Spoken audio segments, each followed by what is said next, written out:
My name is Ross Izzard. I started my career as an education policy analyst, which basically means that I was a professional nerd in the think tank world. So I would read pieces of legislation, I would look at issues of public policy, school finance, union stuff, charter schools, school choice, and then I would write papers about it. So sometimes they were long statistical analysis papers, sometimes they were short op-eds or issue briefs, but all of them were focused on education policy and how we could make education policy better specifically for parents and for kids. I did that for a number of years. I loved it. I am still a policy wonk at heart, but after doing it for a while and trotting myself down to the Capitol and laying those papers out on folks' desks and saying, here is the truth of what you should do with education policy, and I can prove it. Uh, they started to pat me on the head and say, well, that's really nice, but we don't care. That's not the game that we play down here. We're working on some other stuff. And so I said, okay, I might be doing this wrong. I began lobbying from there, primarily on education issues. That led me into quite a while of working in government relations nationally on education issues. So I've worked on school choice issues in particular all over the United States, both on the legislative side and on the legal side. And then these days, I actually run my own firm where we do a lot of policy analysis and a lot of lobbying for folks in K-12 education, but also in foster care, energy, some international work, and a whole bunch of other areas that keep us pretty busy. So I've managed to kind of run the gamut from policy guy to lobbyist guy. And I think that that's been a valuable perspective for me, especially in education, which, as most of you know, is a pretty complicated universe, especially these days.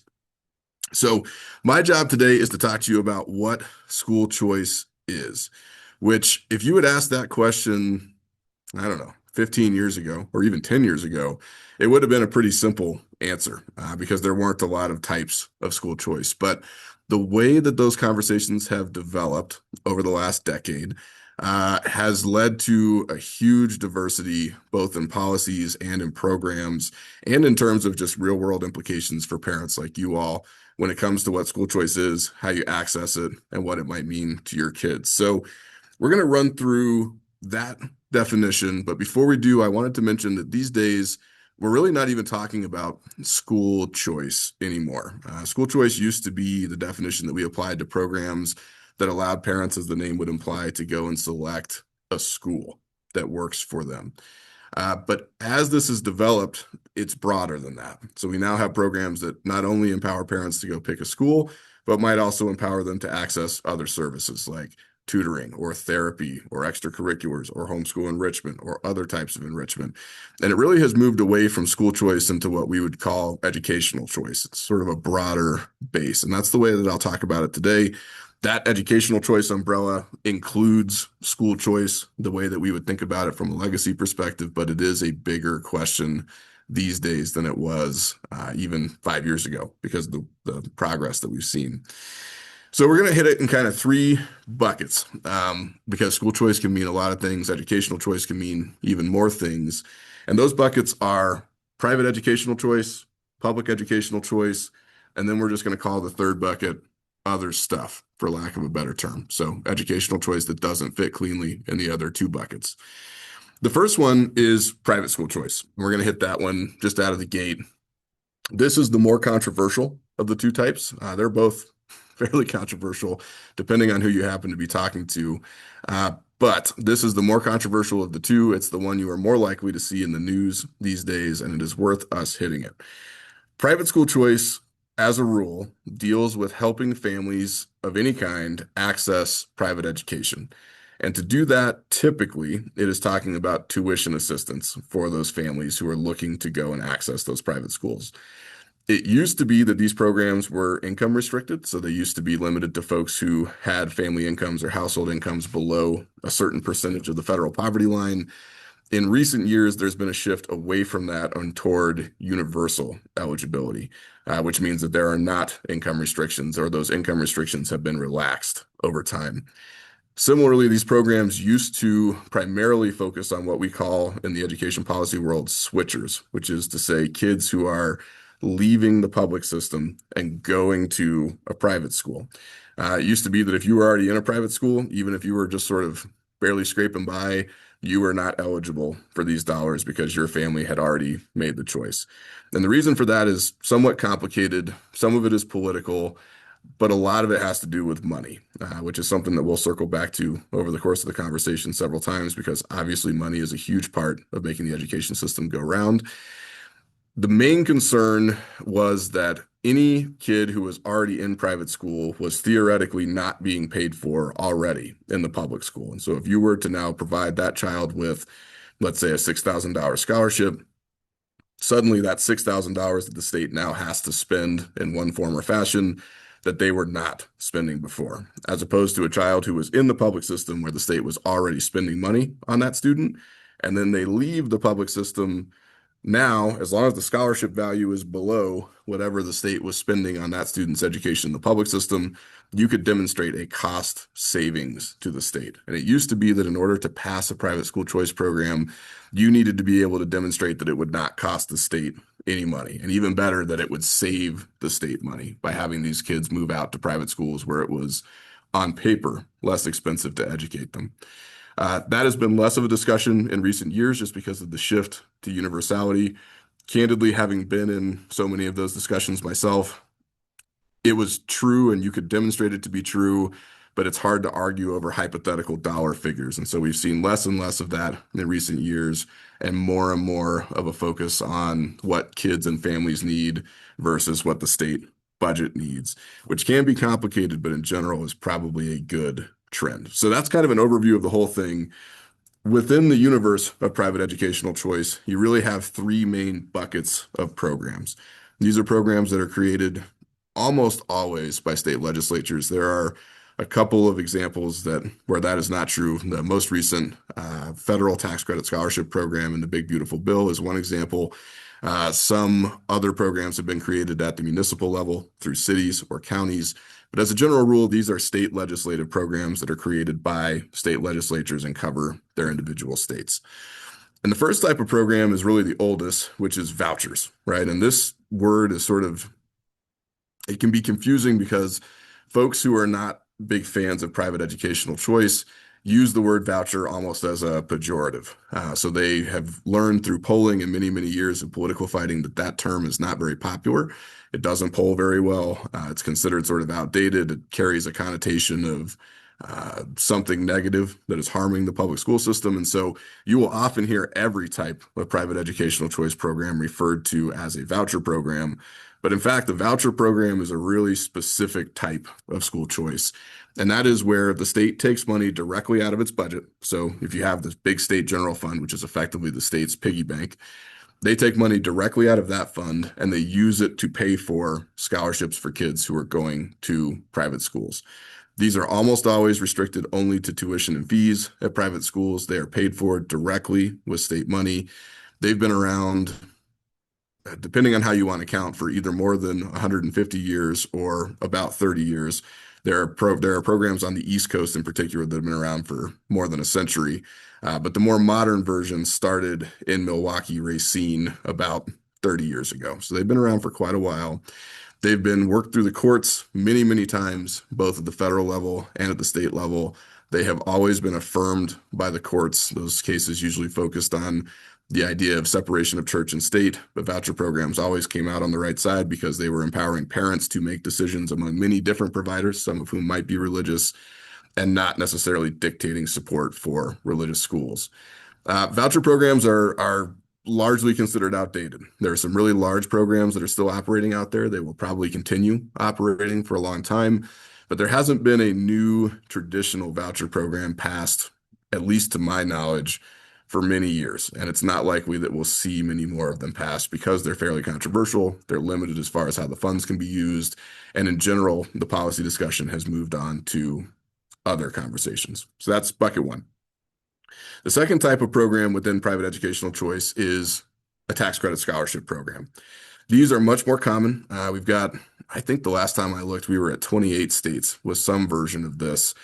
These programs look usually just like voucher programs in that they provide tuition assistance to parents who would like to choose a private school, but they don't use state money function the same in practice, but they are paid for with private dollars. So private donors give money to private nonprofits who provide private scholarships to private schools. Those donations are incentivized by state income tax credits, which is to say that if you wrote, say, a $100,000 check to one of these nonprofits, depending on the program, you would get a $100,000 tax credit back from the state for that donation. So that is an important difference because at no point does the state legislature have to go and make an appropriation. An appropriation is just a fancy word for spending state money. Instead, they bypass that entirely. So this is not usually a line item in a budget. It's not something that you have to fight about as far as what the state spends out of the general fund. It just is a tax incentive for folks who want to donate their tax dollars toward scholarships for kiddos.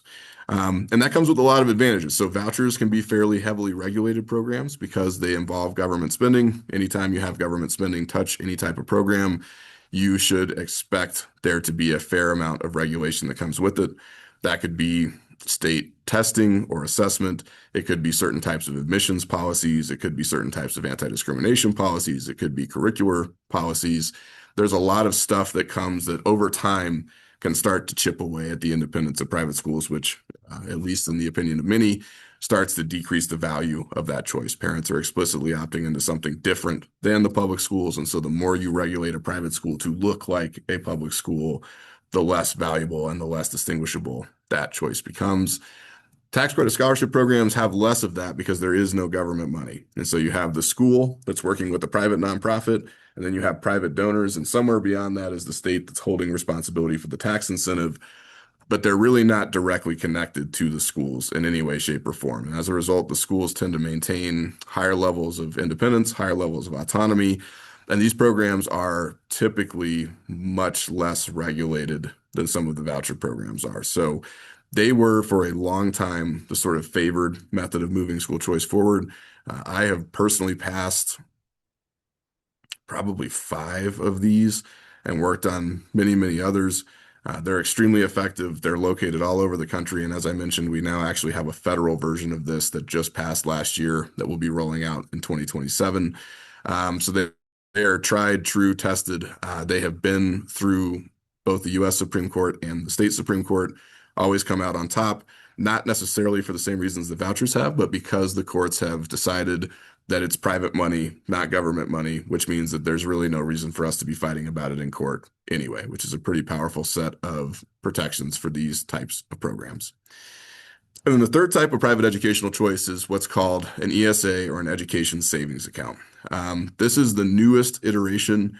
When I was growing up in the school choice universe, this was sort of a pie in the sky idea that folks threw around and said, wouldn't it be great if, and then we would all like sip our coffee at a conference and nod our heads, and then we'd go, that's never going to happen. And now it's happening. So this has become the more common program. It's the one you're most likely to see introduced in most states around the country. And it operates in most cases like a voucher in that it is funded with state appropriations dollars, direct state money, but the usages of that money are relaxed. So now rather than using it only on private school tuition and fees, you might also be using it on therapy or summer camps or certain types of tutoring or additional support out of school or educational materials or supplemental materials or whatever. And the idea there is that education is broader than just where you send your kids to school. There's more going on than just that, which I think all of us as parents understand. The tricky part is that, number one, they are subject to the same regulatory problems that vouchers are because they typically are dealing with state money. So as soon as you touch that state coffer, the genie kind of reaches out of the bottle and starts grabbing you. So the last several years have been marked not only by the passage of these programs, but by an increasing move toward regulating how the programs operate, and by extension, regulating how the private schools participating in the programs operate. And the other piece is that they can be challenging from an implementation perspective, right? And one of the things I learned really early in my policy career was that you can pass a really cool law that you feel super proud about, and you pass it, and that's great. And afterwards, you go clink glasses and celebrate. But if you can't actually implement it with any type of fidelity, it doesn't mean a lot to the people that you're trying to help. And ESAs have been running into an issue where, because of the broad nature of how you can spend money and because of the administrative complexities of actually making that function, they can be pretty tough. And so we're sort of in a growing pains phase here where these programs have passed. They're very large scale. Many of them are universal. They cover everybody. But the actual administrative side of making them work, so processing hundreds of thousands of transactions every week or every month, dealing with which things you can say no to, dealing with all those edge cases, having appeals processes, having council meetings and everything else can be pretty tricky. And I've worked on a couple of these. I mean, it's pretty amazing how creative parents are about how they spend money on educational expenses. Most of it's really legitimate, some of it's not, right? So like buying a math textbook or tutoring, definitely okay. Going on a family trip to Disney World, maybe not an educational thing, right? Going on a river cruise in Europe, maybe not an educational thing. And so there's a lot of subjectivity about how these things get put together that I think is going to lead to a pretty significant tightening of how those policies are put together in the coming years. But for now, these are sort of the mainline vehicle and definitely the sexiest conversation in school choice that you are most likely to hear, at least on the private school side. So those are your big three on private educational choice. The second really big bucket is public educational choice. In Colorado, this is the one that most parents are utilizing because Colorado politically is not inclined to pass anything that looks like private educational choice. And as a result, we do have awesome organizations like Parents Challenge or like ACE or like the other scholarship granting organizations in the state who are bringing in private donations and sending out private scholarships, which is awesome. But that is all being done without the backing of any type of state public policy. So there's no tax incentive, there's no state involvement. That is just pure charity work, nonprofit work that is effective and helps many thousands of kids, but is not the same thing as a large scale private school choice program. So in the absence of those types of programs, we've seen an incredible growth in public school choice. The most notable and the most visible type of public school choice is public charter schools. So these have been around for decades at this point. I think we are up to 260-ish public charter schools spread out across the state. They now serve about 15% of the state's total public school enrollment, which is a really, really large number of families, and they are getting bigger all the time. Charters are still public schools, so they are not private schools, even though there's a misconception by many that they are. They are public schools. They are still subject to almost all of the same laws and requirements as traditional public schools or district-run public schools, but they have two important differences. The first one is that they're governed by their own school boards. So rather than being governed by a local school district board, which oversees all of the neighborhood schools in that district, charters are governed by their own boards. So they are sort of autonomous governing units as far as the school's operations is concerned. The second piece is that they have a system of waivers from state law, certain parts of state law. There are parts of state law that charters can't waive out. That's most of state law. But then there are a lot of requirements related to educational programs, how they hire teachers, how they structure their curricula, and everything else that is basically left up to the charters to decide with their own governing boards. And the idea being that these are supposed to be sort of public schools that are allowed to experiment, right? So allowed to break free of the mold of the traditional public system and do something different. And that's kind of what you see. So there's a huge variety in these types of schools. You have everything from sort of the classical core knowledge type school, which is all about a specific sequencing of knowledge, very formal, direct instruction to students with sort of a traditional classroom. And then you have things like micro schools and Montessori schools and Waldorf schools and schools that are using models that are not necessarily untested. Many of them have been around in the private school space for a very long time, but that are different than what you would find in the traditional system. And that is a huge, huge part of why charters have become so popular. The downside of charters is that there are only a couple ways to make them, right? So even though they've grown exponentially over the last couple of decades, you can only start a charter school in two ways. Either your local school board has to say that you're allowed to start a charter school, or your local school board has to give you permission to go and talk to the State Charter School Institute, which is a state governmental body that is allowed to authorize charters itself. Full disclosure, I sit on the CSI board, so I take these votes all the time, and it's great. But the downside is that most school districts have to actually consent to that happening, which means that if you're in a school district that's decided that they have enough charter schools and they don't want any more charter schools and they'd really rather no more of their kids enroll in a charter school, they can just say no. And if they also say no to your ability to go and apply through CSI for state authorization, then you don't get a charter school, right? And as these things have gotten bigger and more popular, and as the wait lists at the best charters have gotten larger and larger. I mean, at this point, you have to put your kid on a wait list when they're a zygote to be able to get into some of these schools. They have wait lists in the thousands. It is creating pressure to start new schools, which is then creating what districts perceive, I believe incorrectly, but still, as competitive pressure on their enrollment. And then they're inclined to say no. They don't want to say yes to their own competition. And then our state policy universe, state law in Colorado, really does not include a good third way of authorizing charters. And so as it's gotten bigger, we've seen that growth sort of slow down, primarily for political reasons. And until we address that authorization piece, that will probably continue to happen, unless school districts decide that they are suddenly more interested in kids going where they want than they are in enrolling them in traditional public schools and getting paid for that. So that's public charter schools. Separately from public charters, you have a few types of in-district choice schools. These are schools that do not have their own governing boards. They're still governed by the local school district, Board of Education, but they are different from the normal neighborhood schools. And you've got magnet schools, which are designed specifically to pull in kids for a specific type of program. These can be certain types of engineering schools, language schools, expeditionary learning schools. There are a whole bunch of these out there, but they are designed specifically to draw in, thus the word magnet, people who are interested in a very specific type of educational program. And there are probably in the neighborhood of 24 of these scattered across the state. You've got option schools, which are a lot like magnet schools, but are structured slightly different. It's really an older structure that you don't see used very often anymore, but it is out there. And it's the same concept, something that is doing something just a little bit different from what the traditional district is doing, and therefore classified differently. And the last version is innovation schools. And innovation schools look a lot like charters in that they have a series of waivers from certain requirements in state law that allow them to do things like hire different types of teachers or teach different types of stuff or have different school hours or different school days, whatever it might be.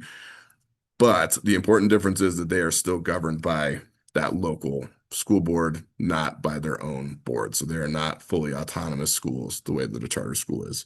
So those are all out there. They exist in the district ecosystem. And then you've got the way the districts interact with one another through open enrollment. And there are two types of open enrollment in public schools in Colorado.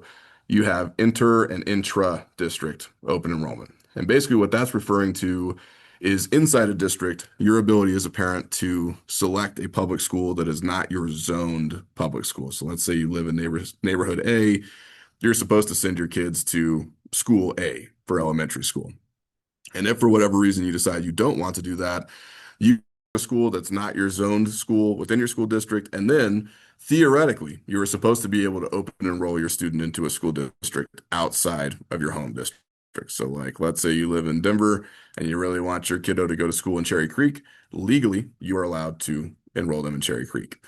That's great. Many tens of thousands of kids do open enroll in Colorado, but there are some important loopholes, the biggest of which is that the school district that is receiving the student or the school that is receiving the student is allowed to say no if they believe that they don't have space or they can't meet the student's needs or whatever.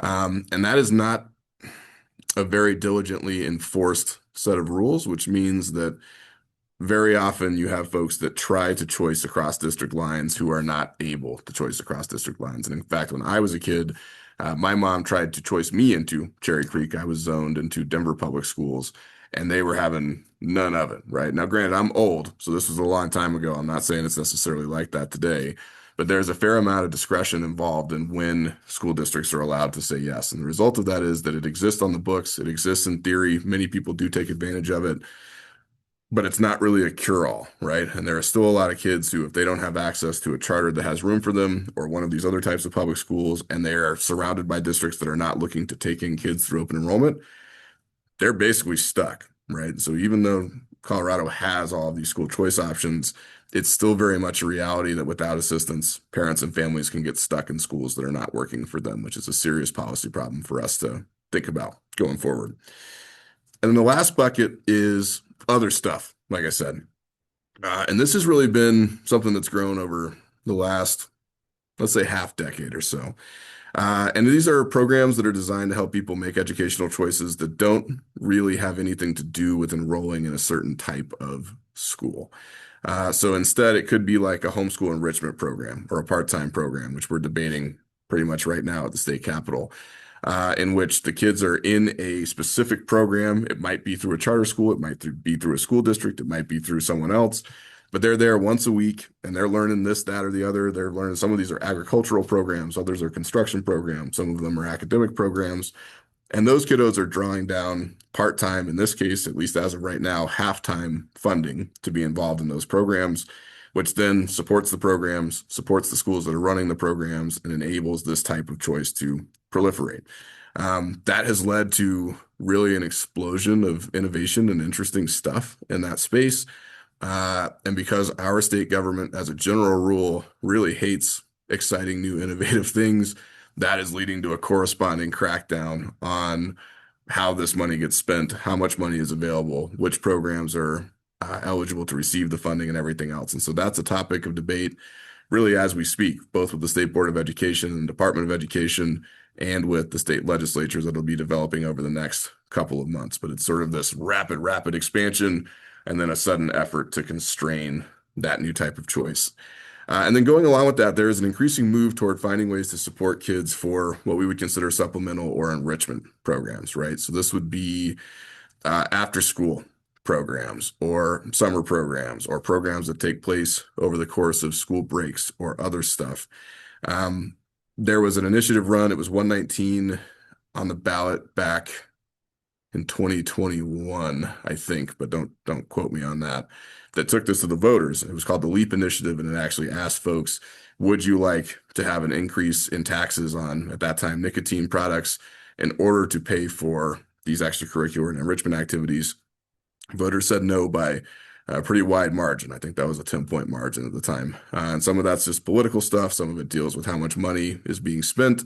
But also, it's an indication of how controversial some of these additional programs can be, because they start to ask the question, which can be pretty uncomfortable, of what exactly education is, and by extension, what we should be funding as education, which is really kind of the crux of a lot of these debates, right? You've got folks who believe that education is your neighborhood school because that's what they went to. You have other folks who believe that the public school system is doomed and you really ought to be going to a private school. You have other folks who say, I don't want to do any of that stuff and I'm going to homeschool my kids, get away from me.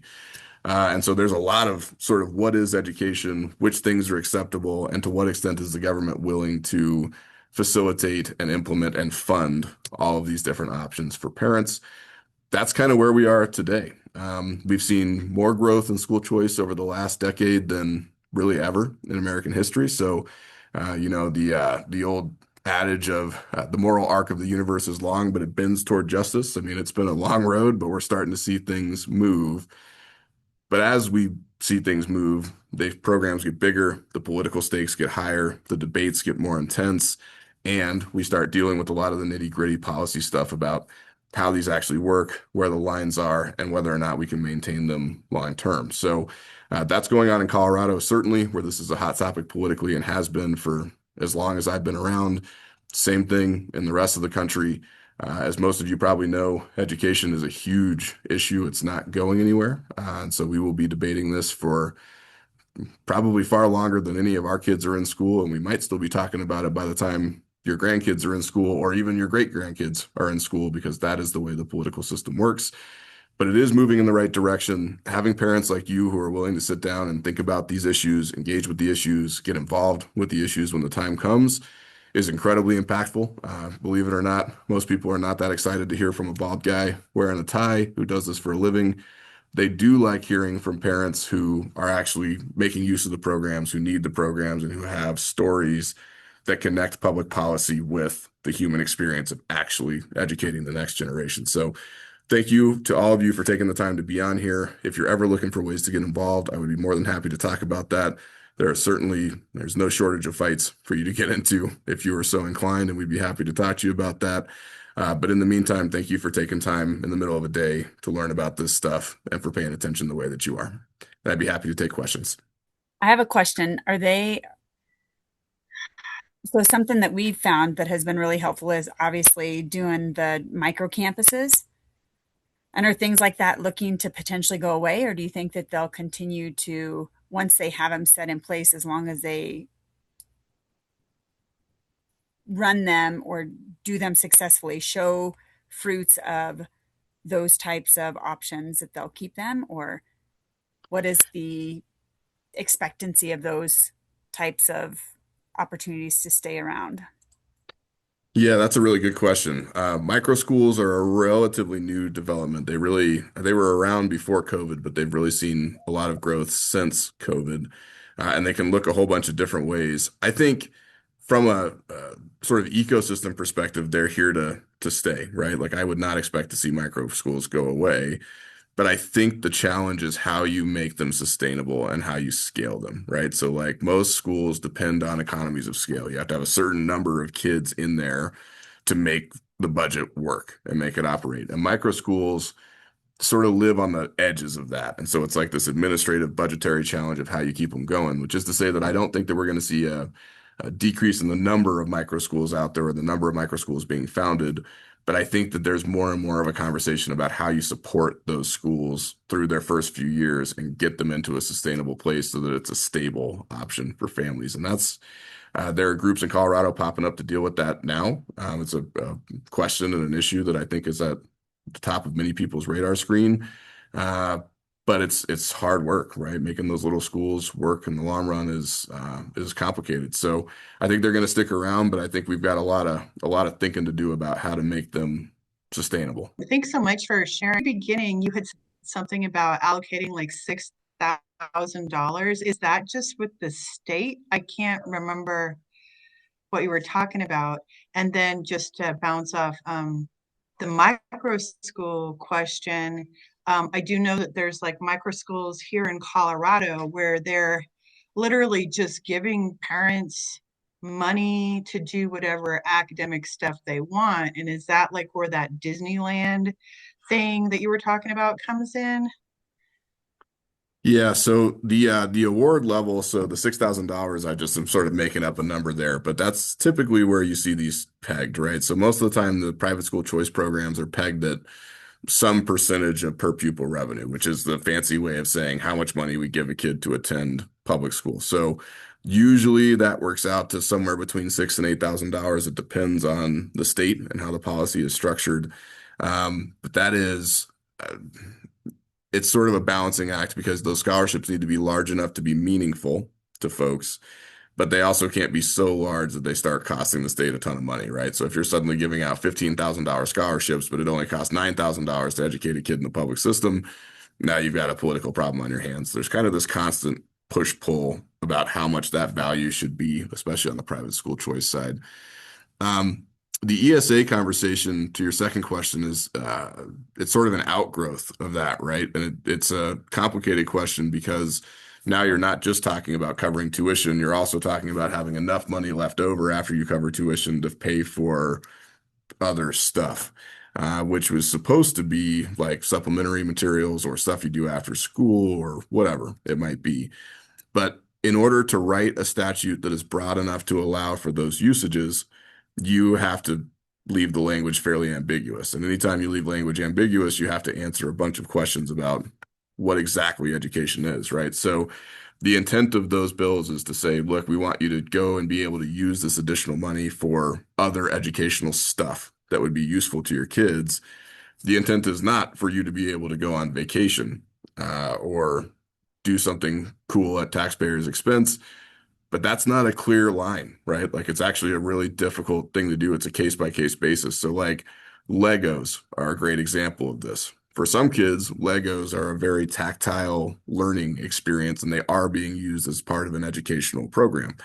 For other kids, Legos are just a Batmobile that they want to build on a Saturday, right? So like how do you draw the line about what this student needs versus what this student needs, and therefore what qualifies as an educational expense, and then back that into the overall size of money that's available to folks.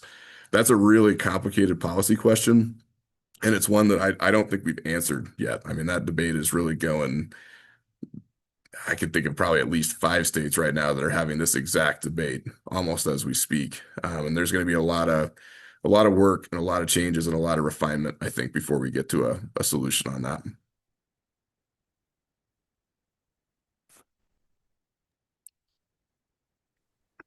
I think I saw a couple other questions in the chat here.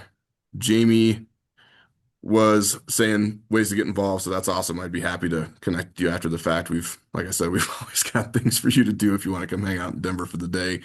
You mentioned Pueblo. That's funny. Pueblo is really kind of ground zero for some of the most contentious charter school questions in the state and has been for a while. You have Pueblo 60 and Pueblo 70, obviously. And as an authorizing group, they have been more resistant than folks would like to new types of public school choice popping up down there. So, in addition to having opportunities to get involved at the state level, there probably are an awful lot of opportunities to get involved at the local level with your school board or with folks who are trying to start a charter. And if you're interested, I would be happy to potentially connect you with some folks in my network who I think are working on that and touching that. And then I think I saw another one from Heather who asked if the new tax program for private school or how the new tax credit program for private school tuition will work. Yeah, so this is the federal program. This is the first time America's ever had a federal school choice program. It's never happened before, with the possible exception of a voucher program in DC, but that's kind of a different thing because DC doesn't have a have a government on account of not being a state.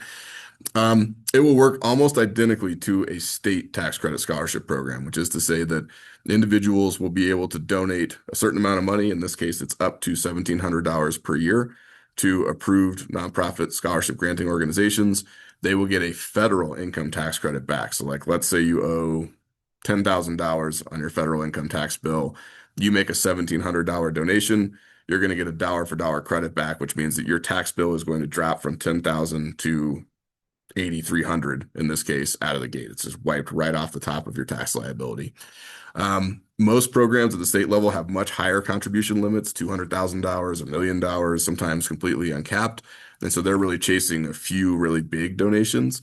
This program is designed to be more of a uh, quantity question. So how many people would like to go and donate to this?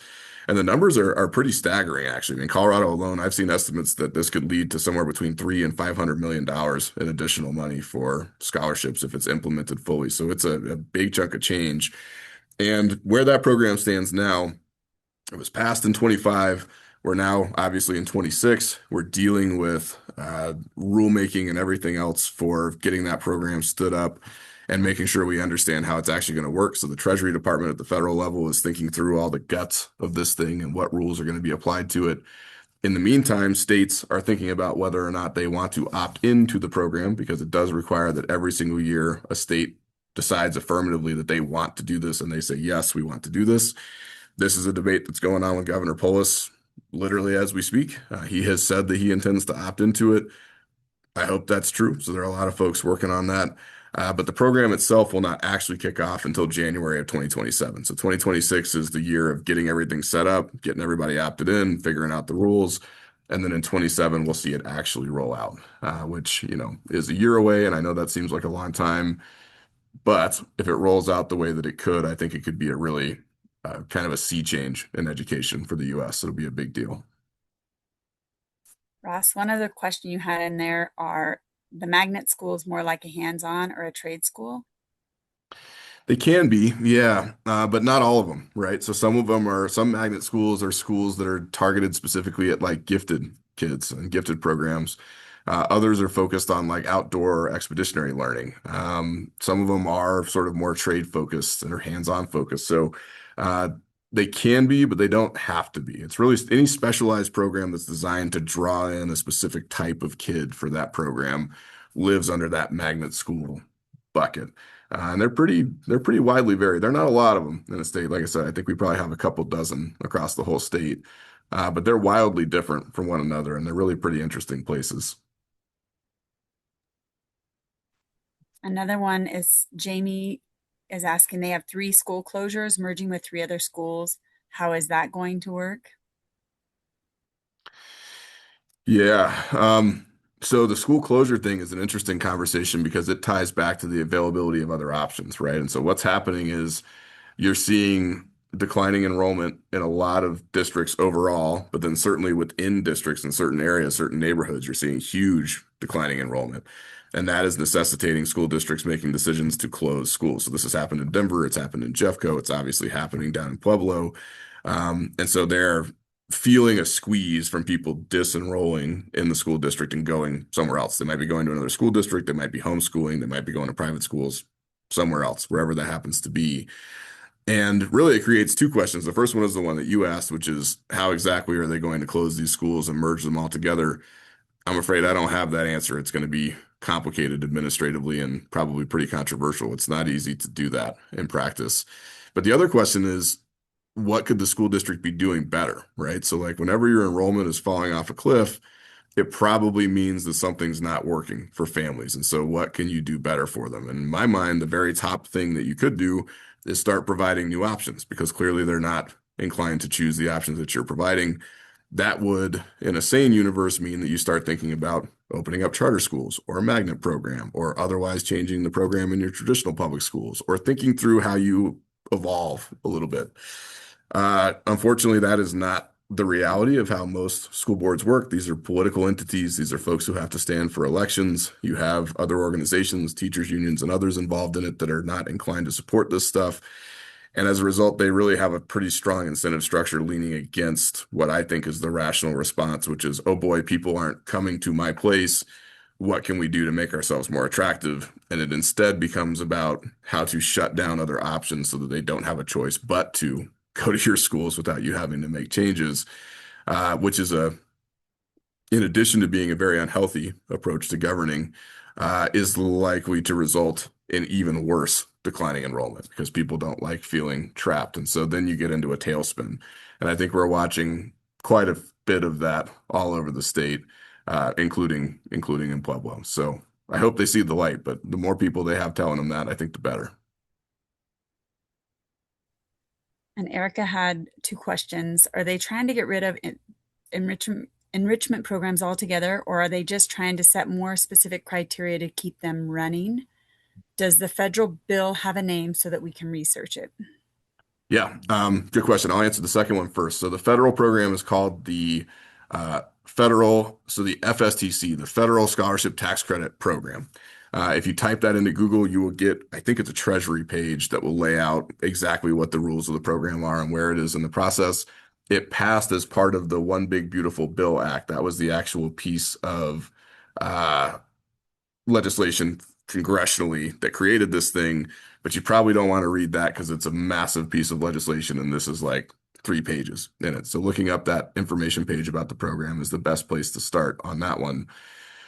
As far as your question about enrichment programs, the answer is both.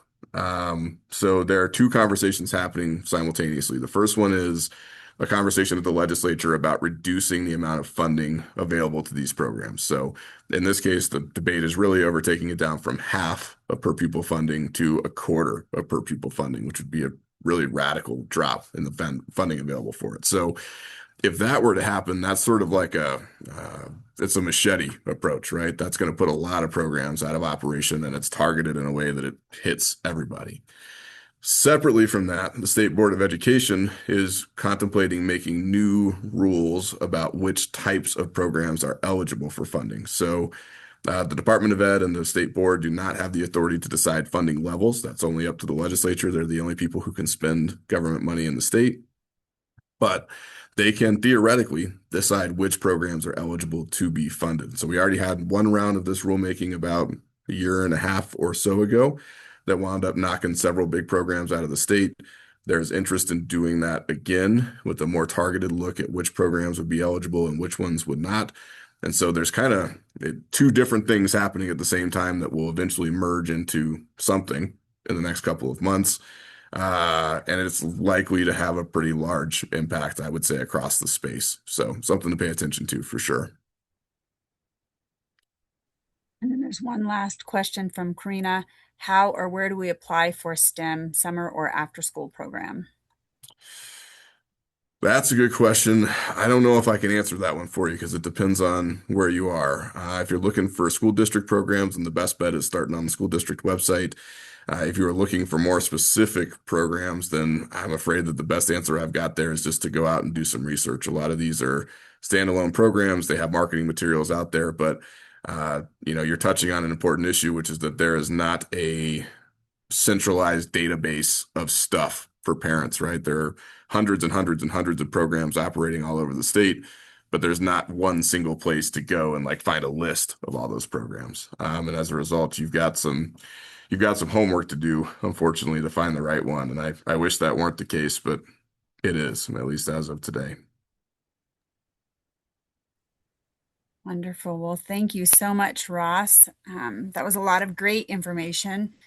One of my favorite personal takeaways is you just have to get involved. You said at the beginning that that's how you were just like looking at the education system, wondering how this is going to happen, and then just put your feet to the ground running. So thank you for being an advocate for all of us parents and for parents and children alike.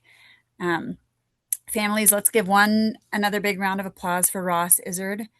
And before we close, we can let you go, Ross, but we're going to do a survey. So thank you so much for joining us today, Ross, and we'll look forward to seeing you in Thank the future. you. Yeah, thank you, everybody. And Tanya, feel free to share my contact information with anybody who's looking to get involved. I'd be happy to plug them in.